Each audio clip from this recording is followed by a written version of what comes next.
I was watching a reader this morning, and a Soulful Revolution, MJ, great channel, one of my faves, and she was talking about the new moon in Cancer and the ability to manifest on a new moon. You sort of set the seed of your intention for what's coming, and there's an element of, with the new moon, the part you can see is this sort of ever-growing sliver until the full moon, when it's whole. And I happened to have on the board a Post-it note that said, it's not coming through as the whole, but the whole is here. In that way, I mean, it really jibes nicely with what I just said. The whole is here, but you see it in the beginning place, and it comes in over time, like the moon in its cycles. And the moon cycles are sort of spirals rather than that's I'll go down the rabbit hole. But even though you're seeing this partial thing, it's almost like the whole is present all the time. The moon is, it doesn't shrink. It's from our perspective that it's small or big or small or big. And spiraling because the moon circles the earth, right? It's something about that. Getting bigger and smaller from our perspective. And it occurred to me, it's sort of like a fractal, where you're not seeing the whole, but you're seeing some element in which the whole is represented. The fractal is, there's the big thing, but every portion of the big thing looks like the big thing. It's in the same shape. If you don't know what I'm talking about, look up like growth and fractals, because it's a pattern that repeats in nature and therefore in ourselves, because there's really no distinction. The compounds that make up our body are the compounds that make up the universe in the same rough proportion. It's mind-blowing. MJ, what she said this morning was, you manifest on the new moon. You sort of set your intention or your prayer.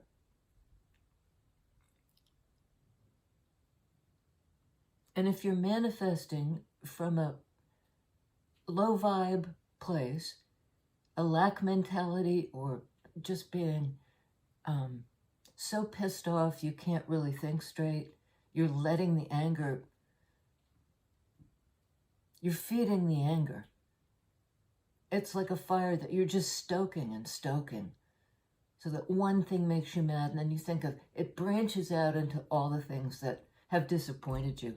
Not a good place to manifest from, because what you'll manifest then is more of that. You've got to be in the energy of what you want to invite in, because how can it come in if the environment inside of you is all full of blockages and static and not ready to receive? And I mean, don't ask me how to exactly do that, because I think it's something we keep learning how to do. The blockages will be different. You remove one, something else comes in, and a new lesson.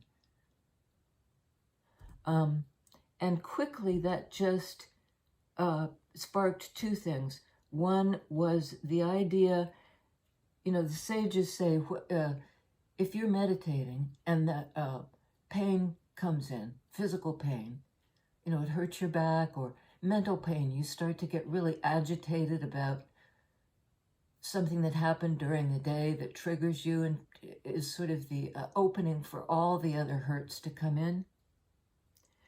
Weirdly enough, you have to, rather than resisting the pain, that's not how you get rid of it to manifest the good stuff. This was Pema, Auntie Pema, the great sage, said, resistance won't help at all. It stokes the thing. And what you need to do, I mean, what actually is the mechanism for reducing your focus on the pain is to focus on the pain, but very gently. She said, like, touch in. Where was it? Yeah, don't overreach. Just touch in lightly. You know, don't find the pain and like, but just acknowledge it with compassion. Just be there with it, as you would if a friend of yours was in pain. You would. Whoa! Hopefully that was the that was the candle. Emphatic. You wouldn't walk away and say, "I'm not dealing with that." No more should you with your own, be it existential anguish or the migraine that's building, or you do what you can, and then you be with yourself. Don't abandon yourself, but be the thing that can sort of extend the hand of compassion.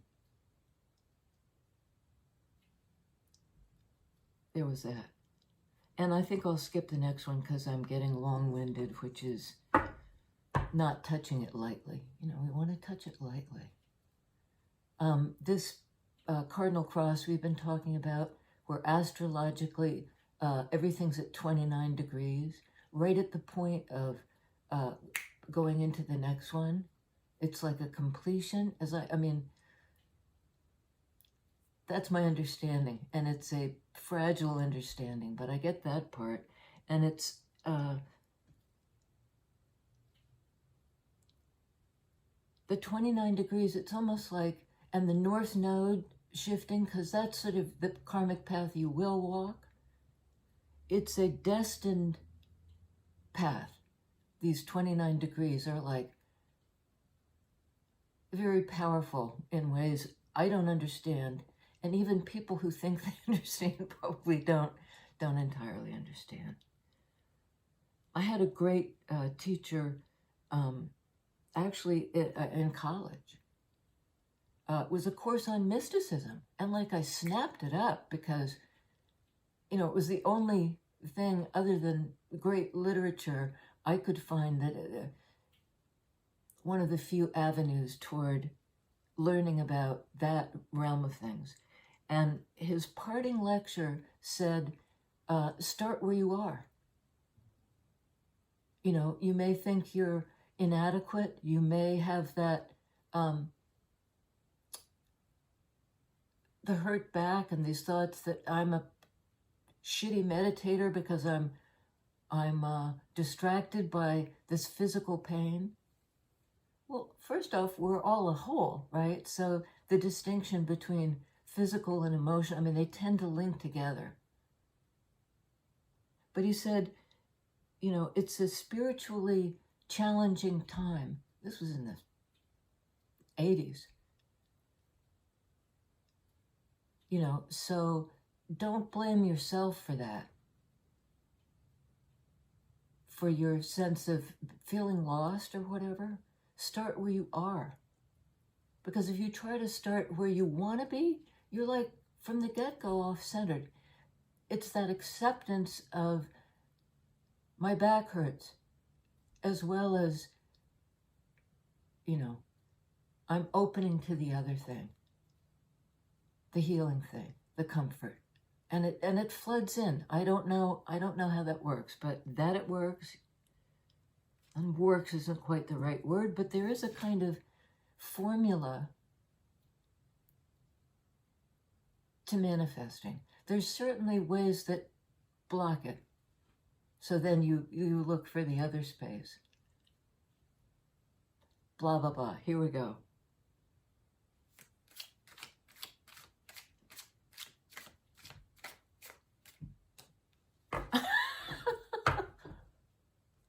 You can't make this up. You really can't. Okay. Holy mackerel. First card out, Emperor. North node shifting. It's shifting into Aries. Like your ability to come forward in the world and make things happen. Moving out of Pisces, that deep dive emotionally. The inner world. They're not in opposition. The whole idea that it's this, not that, is bullshit. One of the best metaphors I heard used to describe this, that the duality is essentially only apparent, was the idea of waves in the ocean. And you don't get the wave without the trough. There'd be no way to see it because they're really the same thing. Wave depends upon trough. Trough depends upon wave.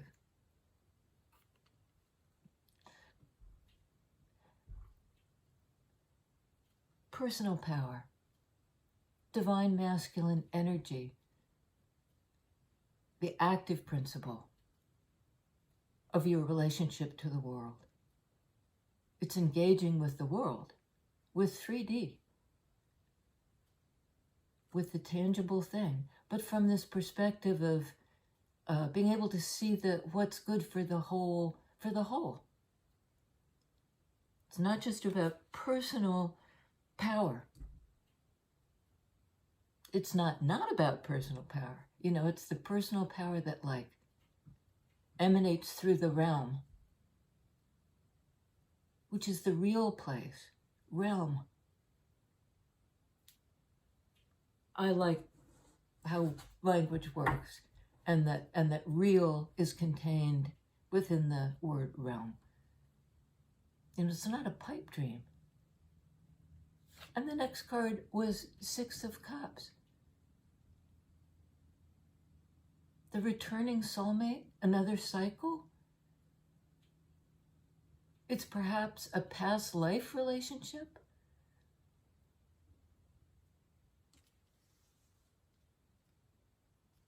It shows the kid and the puppy and the silver-haired fellow and the old dog. It's like the loyal connection over time. In that cyclical, the cup starts out small, and as it comes forward in time, it gets bigger, bigger, bigger, bigger. It's a connection that grows over time, over lifetimes. A love. And that, kind of hits me in my heart, my heart place. Tell us about Emperor Six of Cups. Wowie, okay. We're getting a lot of repeats. As usual, it's as if we're working with a sub-deck or something. The same message trying to come out again and again in slightly different angles, sort of prismatically, fractally almost. There's some healing involved. And Four of Swords is a card of stepping out of the game. And that's not quite right, but those are the words that are coming into my head. The game perhaps is the cerebral business of trying to see into the future, worry about the past. This is kind of like come into the moment, the quiet place where your mind quiets down.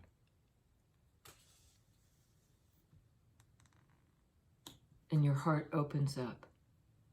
And that things that happened in the past that may have hurt are healed. This is a really important relationship. and that there's this healing card right after it, by implication means it took a hit. I mean, what relationship over time, important relationship, that may have been, that may have lasted lifetimes, doesn't entail energies that you need to heal as you move forward. And in this lifetime, you're healing it. In this time of Aries North Node, we're moving forward. It's not regressive. This is a card of the past, but this is a card of going forward, Major Arcana, to an even bigger cup, I'd say.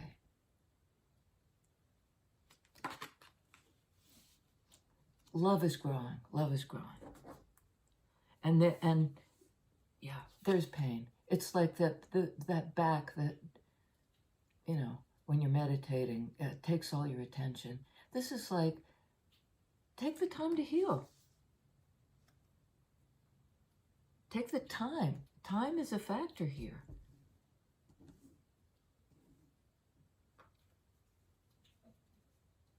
Okay. Tell us about the time to heal, please.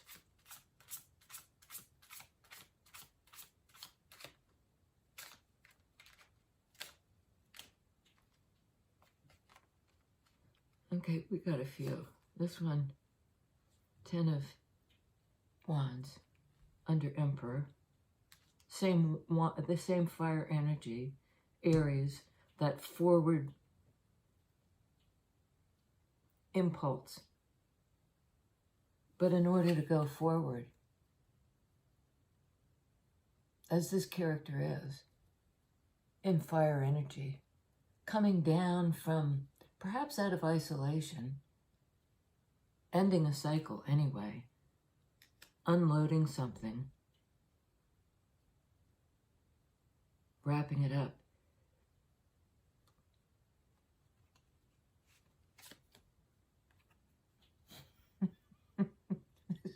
This Pisces, you know, that North Node business. Past Node, South Node, as I understand it, is about what past lifetimes have taught you. And you've gotten sort of a footing in that area of your life. And North Node is what you're moving into in this lifetime and the ones that follow. And it happens to be astrologically now in this thing called the Cardinal Cross. We're going from Pisces into Aries. So they're right on the board. Wrapping up the cycle.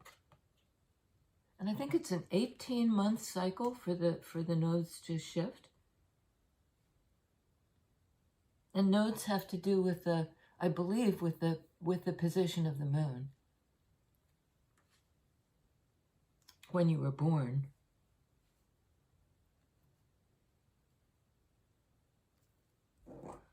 I mean, and whatever the cycle that you're closing out in this, I think is a result of your ability to feel it all. You know, moon can be the unexplored territory of the subconscious. But there's something on the rise. Because this Aries card of Emperor is about the action you take. I think it's like that thing of touching the pain lightly. You know, you feel it. It's not there. You acknowledge it. By acknowledging it, you kind of bring that comfort to it.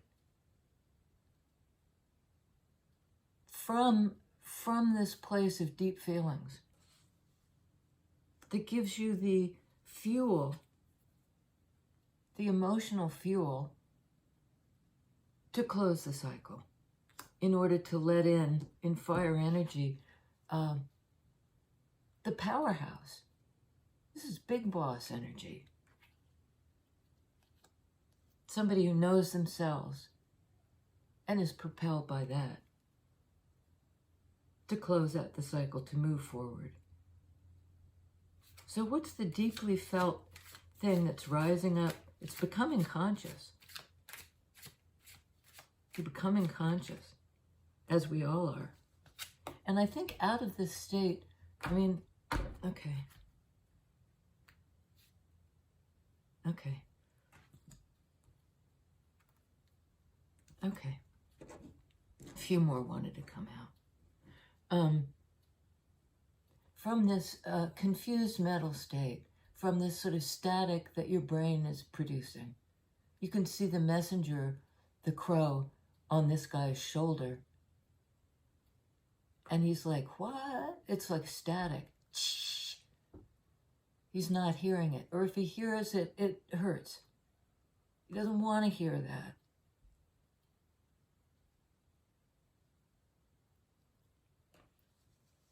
The brain needs to step back, Jack. Take a breather. These are sequential cards. The Four of Swords, the Five of Swords. You know, heal it. And the sword energy, it's not by pretending it isn't there.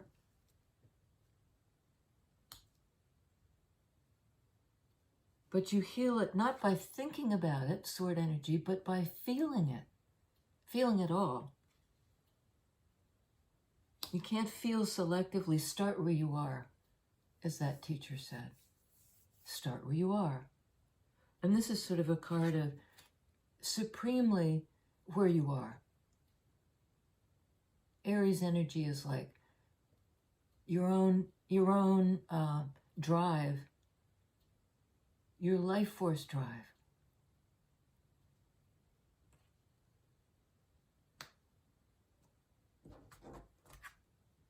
Okay. King of Cups. Again, in the male, in the masculine, in the divine. I say that, and I think a lot of people do that, say divine masculine, because that puts the emphasis on the energy, not the gender.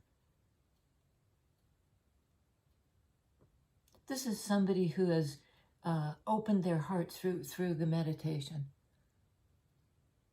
we were talking about before, through this ability to feel. Thinking is not the way in. It's in feelings energy. Growing it actively, because this is the masculine principle of I do what I need to do to open my heart. And that includes feeling even my own pain, touching in lightly. Don't dwell in it, but be there for yourself. In this energy of, and this is supposed to go on Five of Swords. Makes a lot of sense. The message coming through, I think, is because you love yourself, you're able to love the other.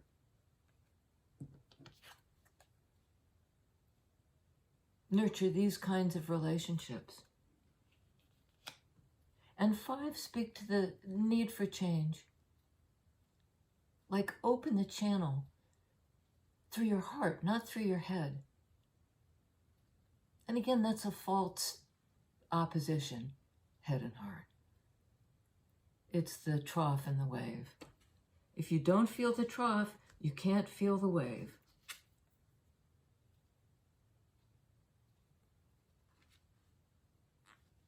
Card of Pisces. Anyway, I love that. So what have we got here? Again, this sort of meditative posture. Ignoring some of these concerns. These wands that are coming to kind of burst your bubble. Which might not be a bad thing, because you set up a barrier. Seven of Wands is, and I wrote something, I like how when that happens, it's stand up for something Now I can't find it. Well, it was something about how you, there we go, how you deal with, not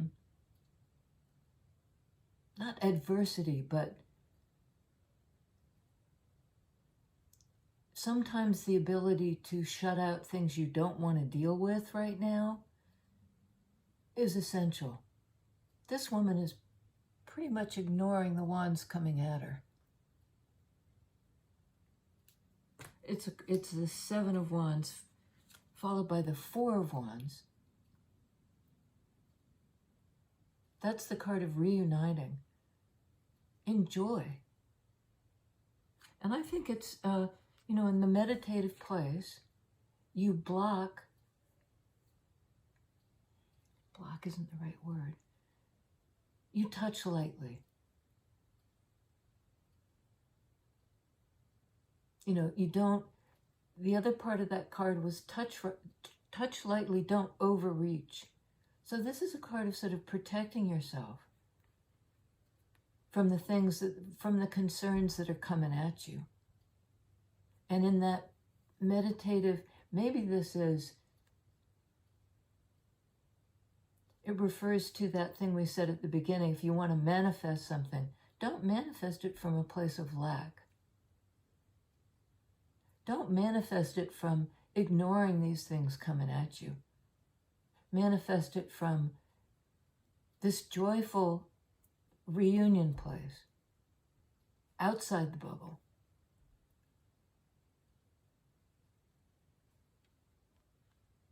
But to some degree, you're protecting yourself from these bubble bursting wands energy, other people's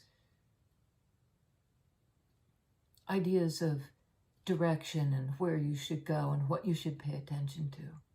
You're going into Four of, and this is clarifying, Four of Swords, card of healing. So there may be some things you do have to kind of, at least for now, it's in wand energy, it's pretty fast, turn your attention from, in order to turn your attention toward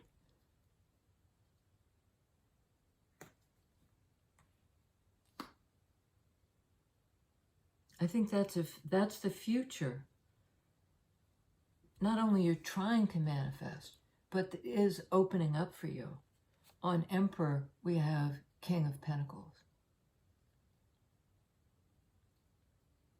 That's somebody who shows up. You know, who you can count on, who knows themselves, who's grounded and stable, all Pentacles, earth energy, who cares for other people, who's giving, and good, you know, abundant, full of abundance. And it's a king. These are both what they call feminine energy masculines. Somebody who can tap into their feelings, somebody who wants to care. But he's sitting in a chair. He's not out there punching around in the world. But behind these kind of come to me energies, the guy who's manifesting a heart activation, and the guy by doing nothing, it sits in his abundance. Again, with the dog. You know, with that dog we saw, because pentacles speak to time, and so does this. With the cups growing, the individual that grows their cups in 3D. Enough to give away. Enough to give away.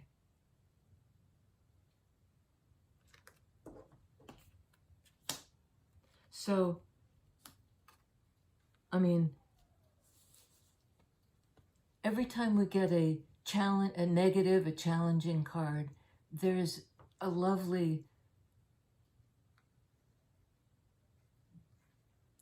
more than equal and opposite. But again, the opposites are sort of illusory.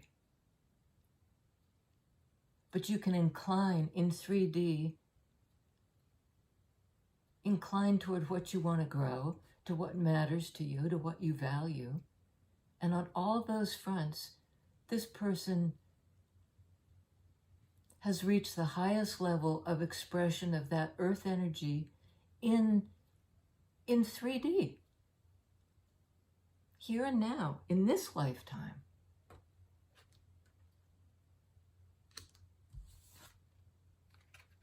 Last card out, High Priestess.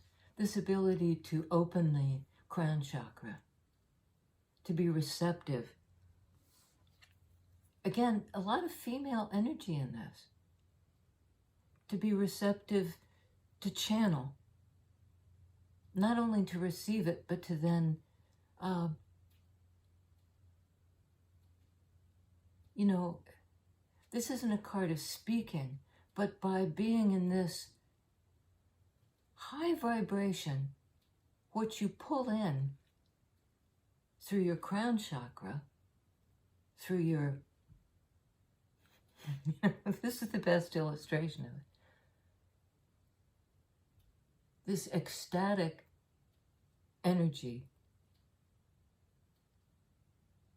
And I said, I think yesterday when we got out these same cards, these are sort of the trough and the wave. Having it on the, you know, plumbing the depths of the psyche, which opens you to the same energy that kind of pours directly through your crown chakra. And it's not the cerebral part of your brain at work here. All the sword energies, well, this sword energy is pretty challenging. It's the static. That's what we're healing. And that's something that takes time. Pentacles speak to time. To get to this stability and abundance, it's not overnight. It implies work and time. And work, but then the ability to sort of kick back and enjoy the fruits of your labor. Pentacles are about work. Work, work, work. And it seems to me the work is this. Open. Open the crown chakra. Open the third eye. This character has, their eyes are shut, but behind the eyelids are the open eyes. Open to this. In that feminine, in that feminine energy of receiving. Open, open, open. Which essentially was what we got yesterday. Man of Shouts, I'm loving this. This is Wheel of Fortune. This is that 29 degrees of karmic destiny. Of something that's actually faded. And it's going to come in. This opening opens, because I always see the Wheel of Fortune as it's coming around. It's like it's almost like if you're trying to open a lock, it has to, you know, you have to listen and fiddle, and then you hear the tumblers fall into place and you can open. It's sort of like that. It's a card of divine timing. And I think the timing is now, because the cycle is closing out. Moon cycle, the deep dive has been taken. I mean, we repeatedly do that. We have to. But there's been something addressed in the subconscious that now enables you to bring it to the surface.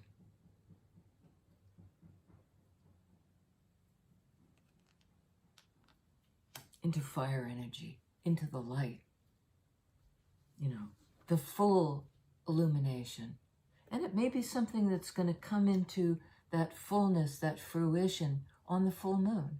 Manifest now from an open-hearted place where you've touched into your pain enough to show up for yourself And that allows you to, in major arcana, show up.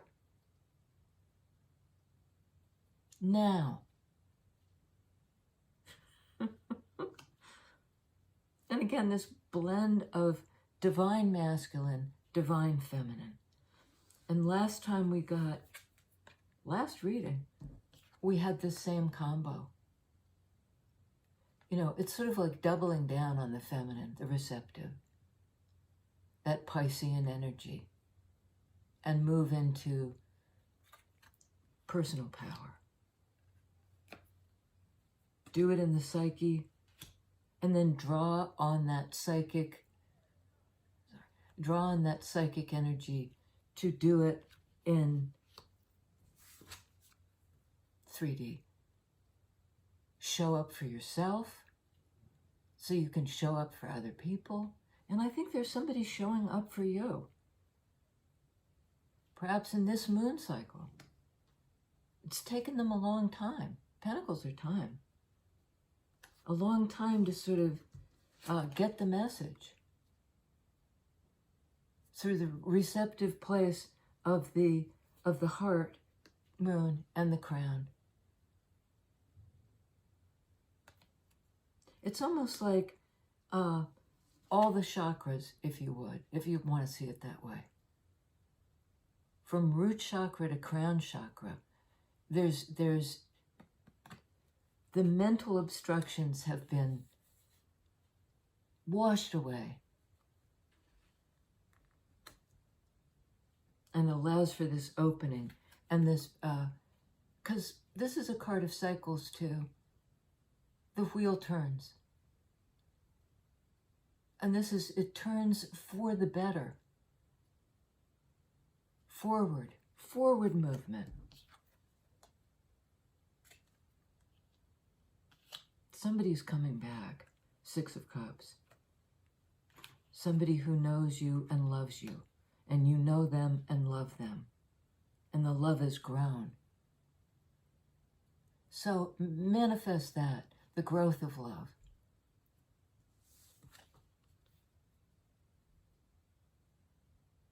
Bring it from the unconscious up, up, up into your life. And if you do that, you show up for yourself. And then the universe can manifest that as somebody showing up for you. Because I think a lot of the time, I mean, I do this. I say, I'm alone, I'm alone, I'm alone. Well, no, I'm not. In fact, in the solitude, this has happened. My inner eye opened. And that opened, I mean, I think I've, she said again and again and again. But this is again and again and again. And I think this time around on the wheel, you may have been through so many cycles with this person or with this circumstance. You know, the tumblers are in the right place. You've listened with your heart. Take advantage of this. And not, in the sense of exploit it. Just ride the wave.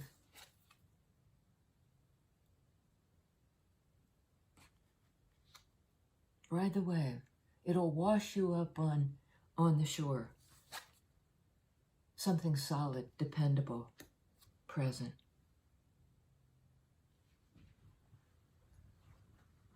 Shazam. Till next time, love you guys.